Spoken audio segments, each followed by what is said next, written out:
Asante.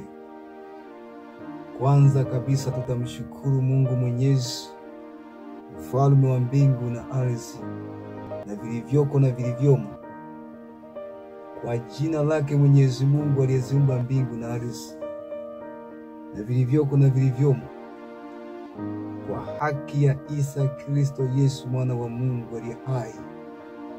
Tuko mahali hapa kwa ajili ya kulifumbua fumbo kubwa na pana zaidi katika umma wa dunia, ambalo liliko katika Qur'ani tukufu.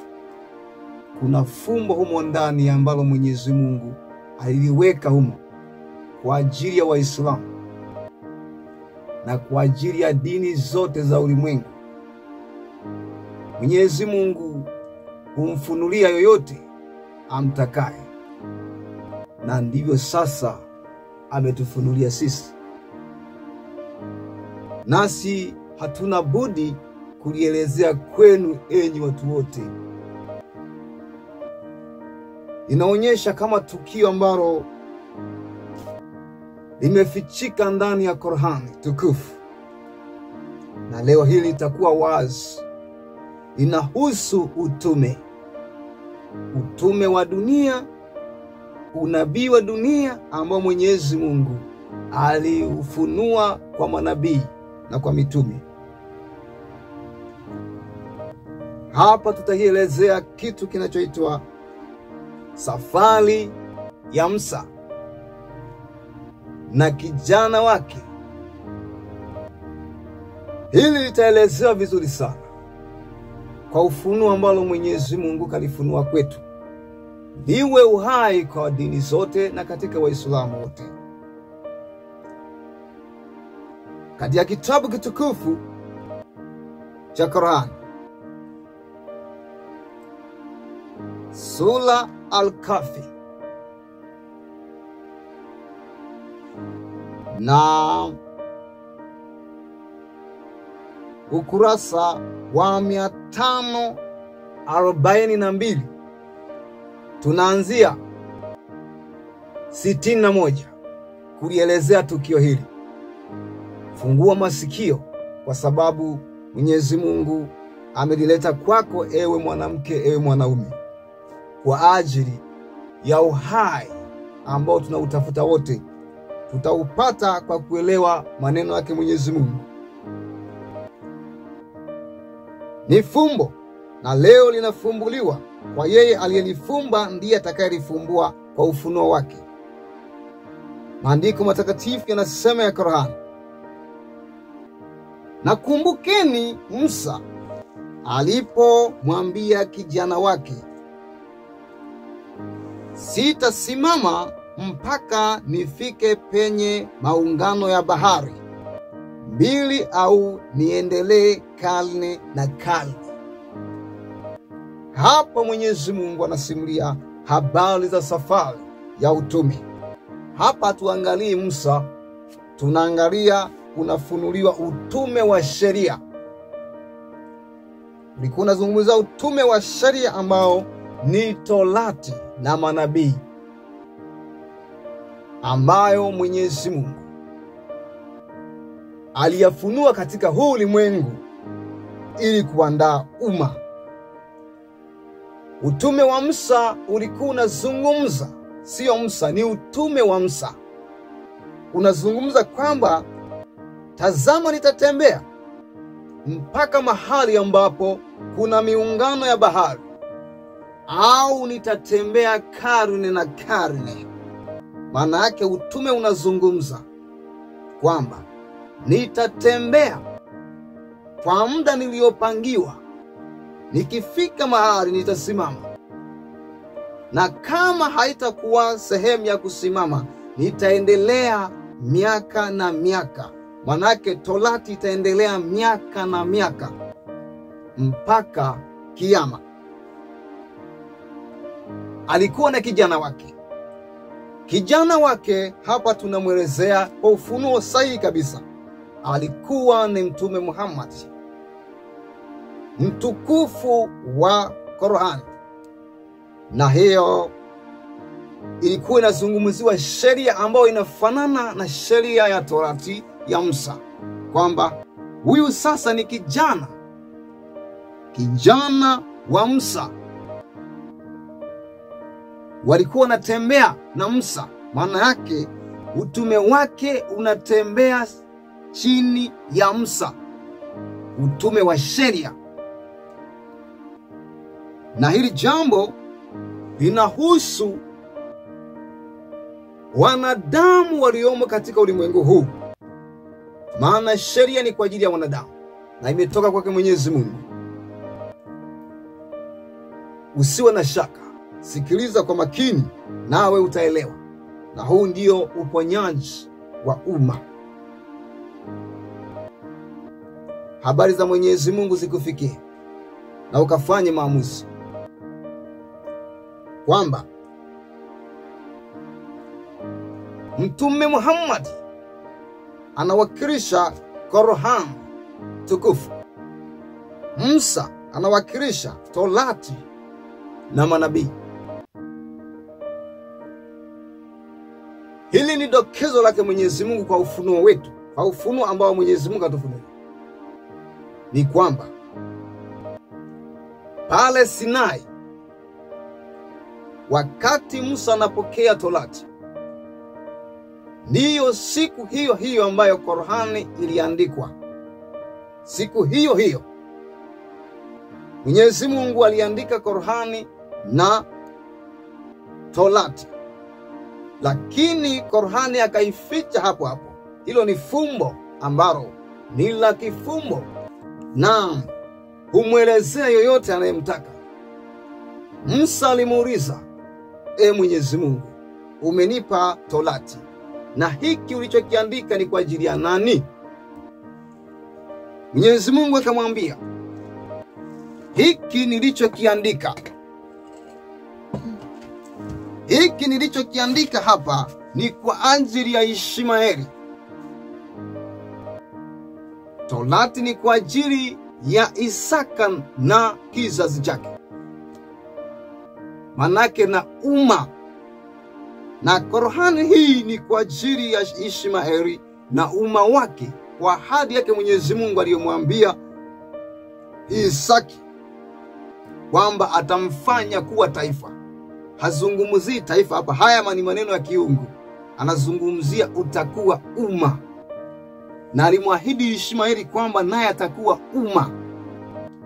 Ndicho hiki ambacho alikuwa anamwahidi, na amemtimizia Ishmaeli, akamtimizia Qur'an katika Arabuni. Wengine ni washiriki tu. Unaweza kusema kwamba Qur'ani ni kwa ajili ya ulimwengu. Walimwengu wanashiriki agano la Ishmaeli, na huko wa ulimwengu wanashiriki agano la Isaka ambalo litaenea duniani, kama alivyomwahidi katika maandiko matakatifu ya Biblia, kwamba alimwahidi Ishmaeli kwamba nawe utakuwa taifa kubwa. Hapa hazungumzii taifa, kwa sababu mataifa yapo tu siku zote. Anazungumzia kwamba nawe utakuwa umma. Maana ya umma ni matengenezo ambayo Mwenyezi Mungu anaandaa watu wake kwa sheria wapate kumtumikia Mwenyezi Mungu. Na hiyo sheria ni kwa ajili ya kumwandaa. Ndiyo maana Musa hapo hapo akahubiriwa, akaambiwa, katika umma huu, lakini huu sio mwisho. Haya ni maandalio ya kuja kuungana katika utume na katika ukamilifu wa Masihi. Akahidiwa kwamba Masihi ataupokea umma huu ambao ewe Musa nakupa. Baadaye utaukabidhi kwa Masihi Isa Kristo Yesu, yani Yesu katika Wakristo. Na ndivyo Mwaya alikuwa anasema hapa kwamba nitatembea mpaka katika maungano ya bahari. Manake mpaka pale ambapo nitakamilisha huu umma kutengeneza. Na kijana wake huyu Muhammadi, kwamba naye atatembea katika umma ambao ni wa Ishmaeli na washiriki wake wa dunia. Ndio maana Uislamu umesambaa duniani. Sio kwamba watu wote, maandiko yanaposema kuna wapo walioahidiwa wengine wanashiriki. Ndio maana dunia nzima Waislamu wanataka kusilimu na kuwa umma wa Ishmaeli. Unaweza ukawa Afrika lakini wewe ni umma wa Ishmaeli. Unaweza ukawa Amerika lakini wewe ni umma wa Ishmaeli. Na unaweza ukawa katika huko China lakini wewe ni umma wa Isaka, wa wale walioahidiwa.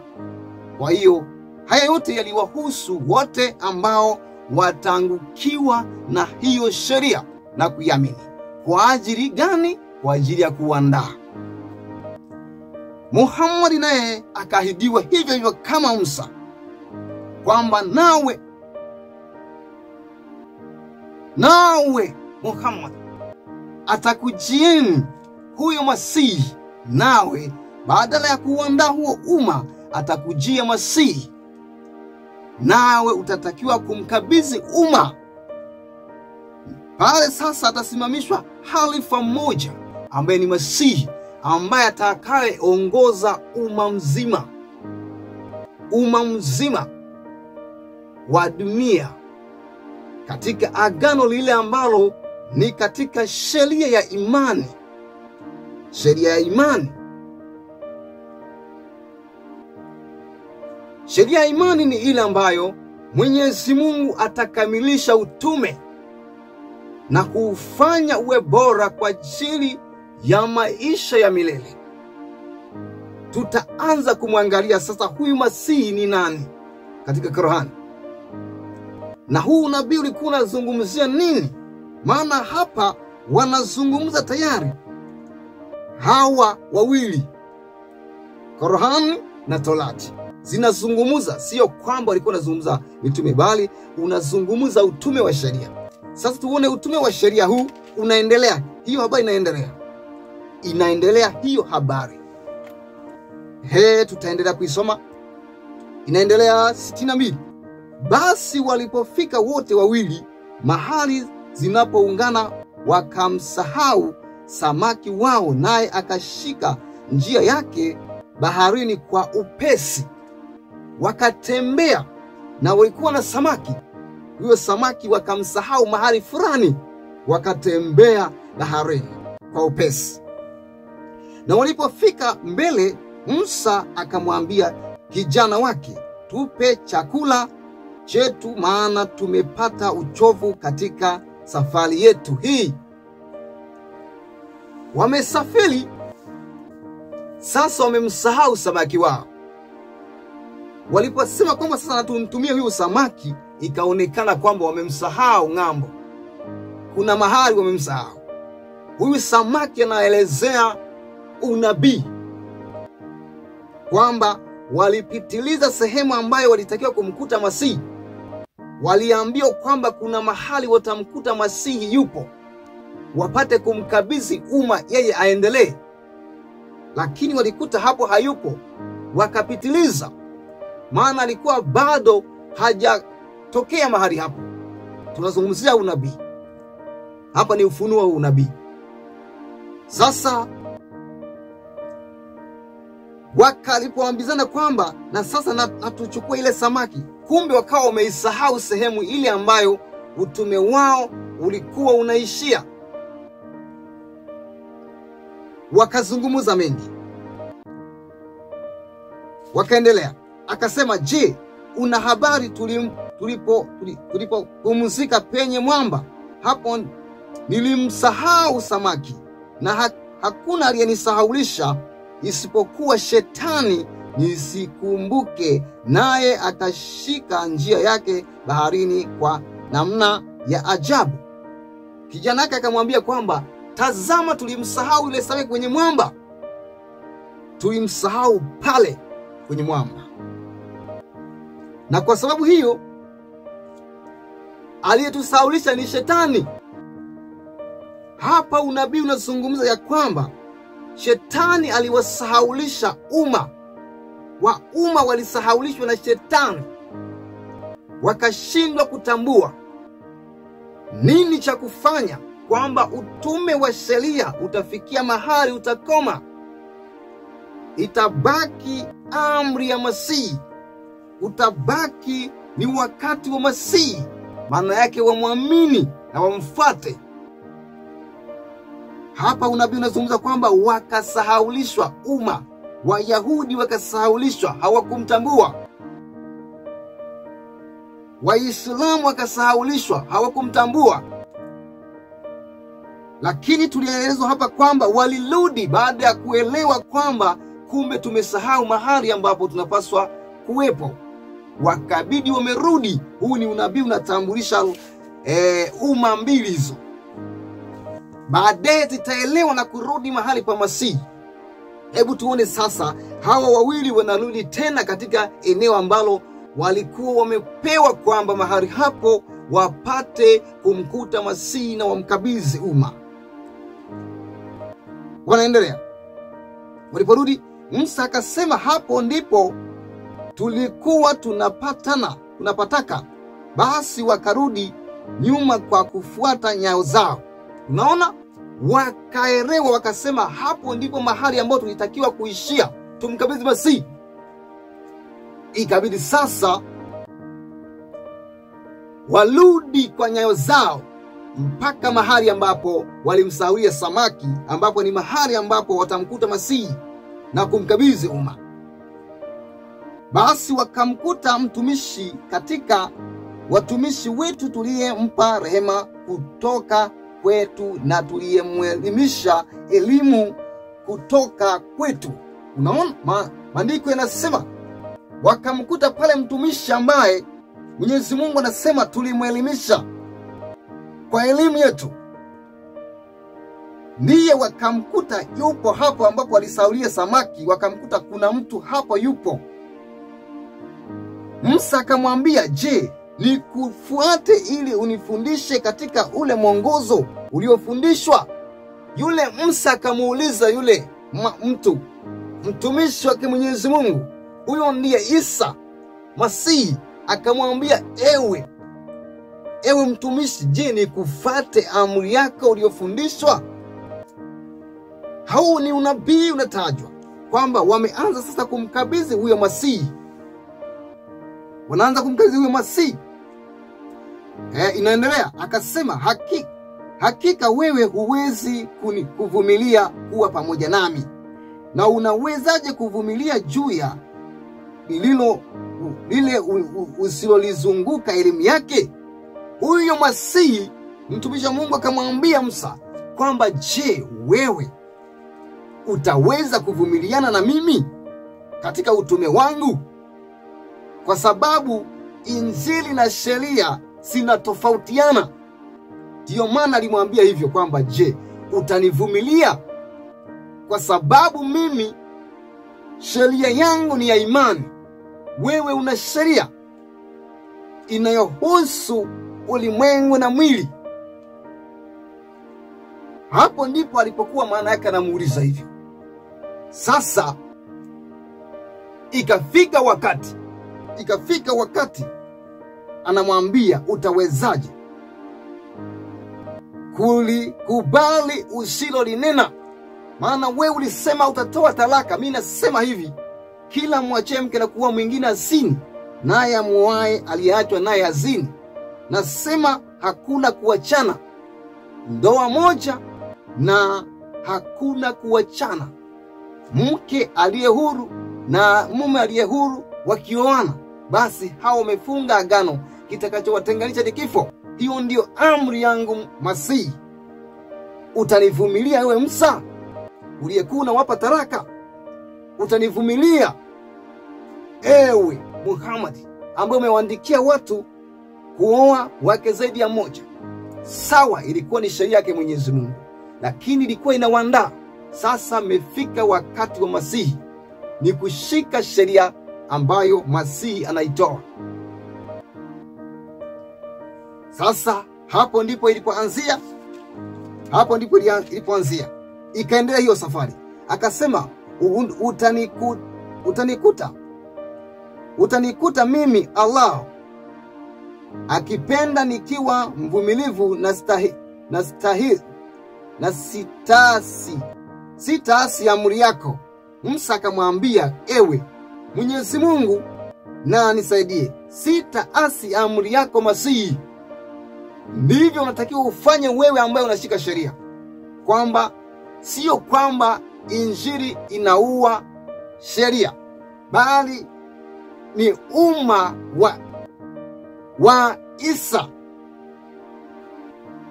Umefikia umma wa Isa wa imani, unatakiwa kushika sheria za Masihi, kwa sababu sheria imefikia wakati wa kumkabidhi Masihi jukumu la kuongoza umma.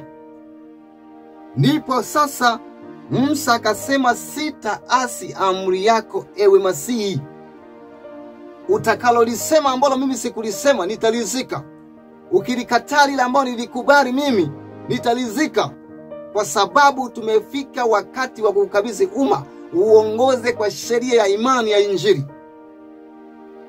Wakaendelea, akasema, basi kama utanifuata usiniulize juu ya chochote mpaka mimi nianze kukuambia. Huyo Masihi ambaye ni Isa Kristo Yesu akamwambia Musa, manaka anaiambia sheria kwamba wewe sheria unatakiwa unyamaze kimya, uniache mimi injili nizungumze na unifate. Usiponifata umemwasi Mwenyezi Mungu, umewaasi manabii. Usizani nimekuja kuvunja sheria, bali nimekuja kutimiza. Kutimiza manake ni agano la Masihi ambalo Mwenyezi Mungu aliahidi kwamba Masihi atawajilieni. Ndiyo maana amekuja kulitimiza hilo agano, kwamba kila mmoja amfate Isa Kristo Yesu, imamu wa umma wote. Usiwaige Wakristo wale walioasi watakabiliana na hukumu ya Masihi. Wewe unatakiwa kuamini neno takatifu, usiamini na usifate matendo ambayo yamekengeuka. Hapa tunazungumzia injili takatifu. Hapa haijabadilishwa injili katika Biblia. Wanaoizania kwamba imebadilishwa ni wale ambao wanazani ya kwamba injili na sheria zinaendana. Hapa wanabishana. Musa anasema kwamba mimi nitawezaje kukuvumilia wewe Masihi, kwa sababu wewe una sheria zinakinzana na zangu? Hii ndio hoja iliyokuwa naizungumza. Sio kwamba zimebadilishwa, hazijabadilishwa, bali ni amri mpya imeingia. Unatakiwa kuifuata ile amri ili upate kuokolewa. Usipoifuata basi umehukumiwa. Sheria ni ya Mwenyezi Mungu. Sasa ni wakati, kama unaitii sheria, ifate kula ambayo inakuelekezea. Ni katika injili ya Isa Kristo Yesu. Tuone wanavyoenenda. Basi wote wawili wakaondoka, hata walipopanda safina, yule mtu akaitoboa. Musa akasema, je, umeitoboa ile uwazamishe waliomo? Hakika umefanya jambo lichukizalo. Ndivyo Waislamu wanavyodhani wakiisikia injili wanasema inachukiza. Ndivyo hichi kilikuwa kinazungumzwa. Ndivyo Wayahudi wanavyoisikia injili wanasema inachukiza, kwa sababu inavunja sheria. Haivunji sheria. Hii ndio unabii ulipokuwa unazungumzwa, kwamba atakapoanza kuamurisha yule Masihi, wataona kama anavunja sheria, wataona kama anavunja Torati, wataona kama anaivunja Qur'ani. Kumbe sio hivyo. Haya ndio ilikuwa inazungumzwa, kwamba wakaanza kuhojiana kwamba wewe unavunja sheria. Akamwambiaje? Akasema, je, sikusema kuwa hakika wewe huwezi kuvumilia kuwa pamoja nami? Injili akasema kwamba ewe Qur'ani, sikusema kwamba hutanivumilia, kwa sababu ulikubali mimi nitalikataa. Kwa sababu lile ambalo wewe ulilikataa nitalikubali, kwa sababu ndiyo maana ya kukamilisha. Wewe ulikuwa unaandaa umma, mimi naongoza umma. Isa huyo hapa izungumzia habari za kuzamisha Amerika kabisa kule. Linaangaliwa tukio ambalo litazungumuzwa na Isa Kristo Yesu, litaonekana linavunja sheria. Ndio unachukuliwa kama mfano ule. Wanaendelea. Musa akasema, usinishike kwa yale mliyosahau, wala usinitie katika tabu kwa jambo langu hili. Mtumishi wa Mwenyezi Mungu, kwa sababu anamtii Mwenyezi Mungu, kila analoonywa na Isa Masihi analitii. Ndivyo inatakiwa umma wote ushike sheria hii ya Injili bila kukosoa. Ni kufuata kama ilivyokuwa nafuata Musa, na sheria ilikuwa inafuata ule mkondo ya kwamba Masihi amesema hiki lazima tukifuate ili tupate kuokolewa. Tusipofuata basi tumeangamia. Basi wote wawili wakaendelea hata wakamkuta kivulana, na yule mtu akamuua Musa. Akasema, je, umemuua mtu asiye na kosa, wala hukumua mtu? Bila shaka umefanya jambo baya. Ndivyo alivyokuwa wanamuona yeye anavunja sheria. Huyo Isa walikuwa wanamhukumu, wanamwambia, hakika wewe unavunja sheria. Walikuwa wanamuona Mayahudi, wanamuona hao Waislamu kwamba wanavunja sheria, mpaka wanadai kwamba Injili imebadilishwa, wanataka iendane na sheria, wakati huyu Masihi lazima aje kuongoza umma kwa sheria mpya, kwa sheria ya Injili. Kama isingekuwa hivyo, angekuja kufanya nini? Amekuja kukamilisha yale ambayo Mwenyezi Mungu aliahidi kwamba atakuja kuyakamilisha. Sasa anapoanza kuyakamilisha, ndio walikuwa wanasema hapa wamekuta kwamba kijana akamuua. Sio kwamba akamuua kijana, ni mfano wa kwamba kila atakachokisema sheria yake wataiona kwamba inakinzana na Qur'ani. Wataanza kuhukumu kusema, unakosea maana unapinga Qur'ani, unakosea maana unaipinga sheria. Lakini hapo anawaambia kwamba inampasa kuizungumuza sheria ya Masihi ili kukamilisha kila ambacho ametumwa. Tunaendelea. Mtu yule akasema juu sikukuambia hakika wewe huwezi kuvumiliana kuwa pamoja na mimi? Musa akasema, nikikuuliza juu ya chochote baada ya haya, basi usinifanye sahibu, maana umekwisha pata kwangu udhuru. Musa anatubu na kumfuata Masihi. Hasiombishi kwa sababu anajua ni mpango wake Mwenyezi Mungu. Ndivyo na wewe unatakiwa uwe hivyo. Ewe usikie Injili na ukaifuate. Uwe mtu wa kutubu na kuifuata Injili. Basi wakaendelea hata walipowafikia watu wa mji, wakawaomba wenyeji wake chakula, lakini wakakataa kuwakaribisha. Wakakuta humo ukuta unataka kuanguka, na yule mtu akausimamisha. Musa akasema, kama ungetaka bila shaka ungeichukulia kazi hii ujira. Bado sheria inajiuliza, huyu Masihi anafanya kitu gani? Lakini hapo sasa, kwa kuwa yeye ni mcha Mungu, anamwelewa anapoeleza kwamba hakika hii ni sheria ya Masihi, lazima tuifuate. Haijabadilishwa, lakini ndiyo maana imekuja kukamilisha, kuleta wokovu. Yule mtu akasema, hii ndiyo faraka baina ya mimi na wewe. Hivi sasa nitakuambia hakika ya yale ambayo hukuweza kuyavumilia. Huyo Isa akasema, manake ule utume wa Isa ukasema kwamba nilisema kwamba wewe sheria huwezi kuvumiliana na mimi, lazima unyamaze kimya, nizungumuze. Wa umma wote sikilizeni. Habari za Isa, habari za Masihi sio za kupuuza. Sio za kupuuza. Ukizipuuza tayari umekuwa muasi kwa manabii, umekuwa muasi kwa mitume. Hata mtume unayemwamini umemwasi. Kwa maana alisemwa atakuwepo, atakuja, ataujiria umma.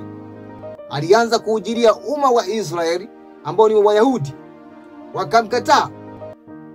Basi ikabidi ukaandaliwe umma wa Ishmaeli, nao akaahidiwa kwamba ataujia kuja kuokoa, kuupa sheria ya imani, kuupa sheria ya imani ya wokovu ambao sasa watapata uzima wa milele kupitia yeye. Wasipoamini basi wamekwisha duniani. Utume uliopita kabla wenyewe utafikiriwa habari za utukufu, lakini umma ule ambao utafikiwa na habari njema lazima utii. Kama hautii basi umeasi dhidi ya sheria. Kila mmoja atambue hilo na afanye haya maamuzi. Hii ni Qur'ani inasomwa, ni Qur'ani tukufu, na katika Biblia, katika Torati ilisomwa kwa ajili ya Wayahudi. Ndio hao wakazaliwa Kristo. Wengi wao wameasi neno la Mungu, lakini sasa na wao atawashughulikia. Isa yule Masihi atawashughulikia. Anataka kile kilichoandikwa kifuatwe, sio kila ambacho wanaiga, habari ambazo zinazohuzunisha malaika na Mungu, zinahuzunisha mbingu nzima. Uonywe, usikie na ubadilike na ufate kanuni. Tunaisoma Qur'ani tukufu. Naendelea kusema, na ama kivurana basi wazazi wake walikuwa waaminio, na tukahofia kwamba asija kuhangaisha kwa uasi na kufuru. Wakasema, huyo kijana tulihakikisha kwamba hamsumui mama, tulizania hivyo, ndiyo maana tukafanya hivyo. Hapa anazungumzia matendo ya sheria ya imani, jinsi atakavyouandaa umma. Yatauandaa kwa imani. Hayazungumzia hapa kuua, yanazungumzia kutengeneza jambo ambalo litaonekana kama linavunja sheria. Kumbe ndivyo linavyotengeneza. Ndio akamwambia, nyamaza ili mimi nifanye kwa ajili ya wokovu. Basi tulitaka ya kwamba Mola wao awabadilishie aliye bora kuliko yeye, kwa kutakasika, na aliye karibu zaidi kwa huruma. Na ama ukuta basi ulikuwa wa watoto wawili mayatima mjini, na chini yake walikuwa hazina yao, na baba yao alikuwa mwema. Kwa hiyo Mola wako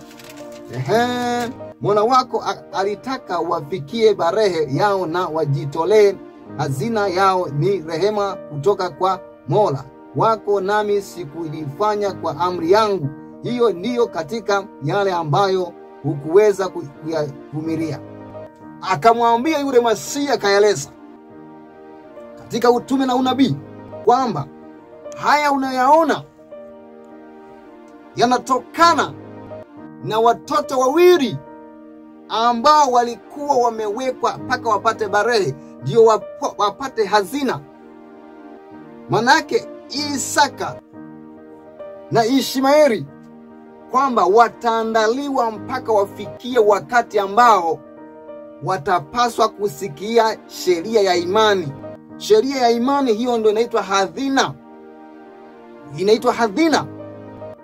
Kwa hiyo kila mmoja ajue kwamba hazina ni sheria ya imani, ni injili ambayo ni ya Isa.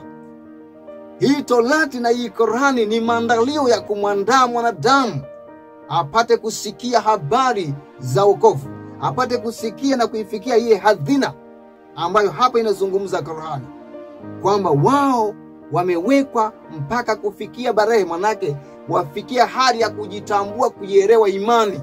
Itakawasababisha hivyo ni Qur'ani, itakawasababisha hivyo ni Torati. Itawaandaa wafikie sehemu ya kujitambua.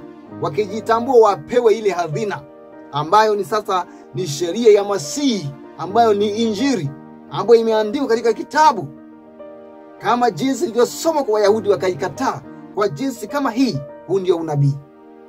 ufunuo huu umekufikia, wewe upate maamuzi ya kwamba ushike habari za Masihi.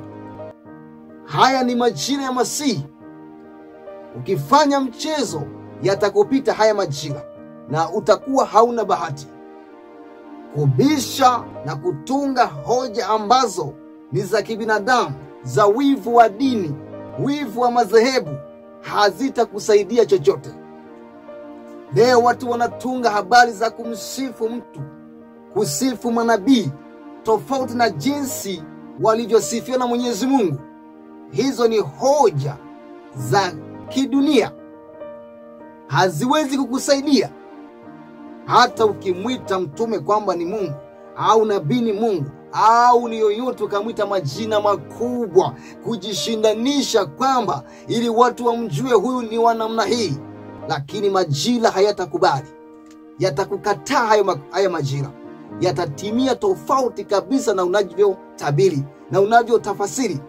Hebu hii ndio tafasiri ambayo itakayotimia, na sasa imetimia. Hata ukikataa, majira yamekubali, majira yanaenda kama jinsi ilivyo. Nenda na majira ya wokovu, nenda na majira ya kujisalimisha, kushika sheria na kufuata. Umfuate huyu Masihi Isa Kristo Yesu, ambaye tunamtaja kwa majina yote, maana yuko katika Biblia anaitwa Yesu na katika Uislamu anaitwa Isa, lakini kichwa chake na kile kifumbo chake na ile maana yake anaitwa Kristo, yani Mwokozi wa ulimwengu. Hiyo ndio hazina. Mwokozi maana yake ataleta sheria ya imani ambayo inapitia katika ukamilifu wa kumkamilisha mtu awe mtakatifu, ahesabike kwa sifa ya nabii, ahesabike kwa sifa ya mtume, ahesabike kwa sifa ya ukuhani, yani ule utume wake, huyo mtu apate kuhesabiwa akijiungamanisha kwaye. Silimu kwa Isa Kristo Yesu na atakusilimisha kwa Mwenyezi Mungu. Pasipo hapo hakuna wa kukupatanisha kwa Mwenyezi Mungu. Asingetumwa Masihi kama ingekuwa kila mtu anakwenda kwa matendo yake mwenyewe. Matendo yako lazima yaunganishe kwa nabii Isa Kristo Yesu ili apate kibali cha kumwona Mungu. Usipoyaunganisha hapo, huwezi ukafika mahali, kwa sababu majira ndiyo yasemavyo, maandiko ndiyo yasemavyo, kwa sababu ndiyo maana akaletwa. Kama hana habari, kama yeye hafai, asingetabiriwa kuja kuyakamilisha. Acha kucheza na roho yako mwenyewe. Kila hoja unazozitunga hazitakusaidia, na wengi wamejilaumu wakati wametoka duniani wakiwa wameasi, wakiwa wamemkataa, wakagundua wameshapotea, wakiwa katika hali ya kifo. Na kifo ukisha kukiingia, huna nafasi tena ya kutengeneza. Kikishaandikwa kitabu kikafunikwa, kimeshamaliza. Huo ndio uchaguzi wako, utakuwa wa milele. Fanya uchaguzi wako ukiwa hai hivi sasa, nao utapata rehema. Mwenyezi Mungu akubariki kwa jina lake Mwenyezi Mungu, Muumba wa mbingu na ardhi na vilivyoko na vilivyomo, mlezi wa mitume na manabii, aliyewalea akawaita mitume wote tunawataja kuanzia mwanzo mpaka mwisho.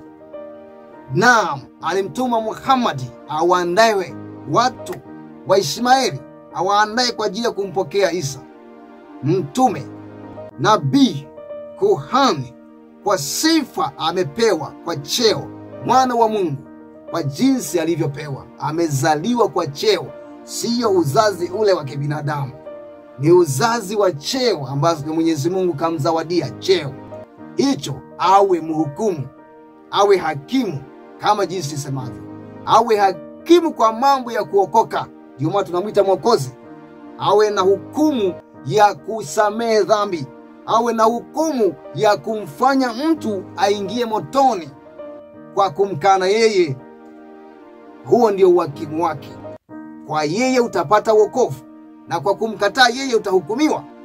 Huo ndio uhakimu wake ambao umezawadiwa na Mwenyezi Mungu. Kampa, wewe huwezi kapinga. Kampa, unatakiwa kujisalimisha, usiwe na laumu.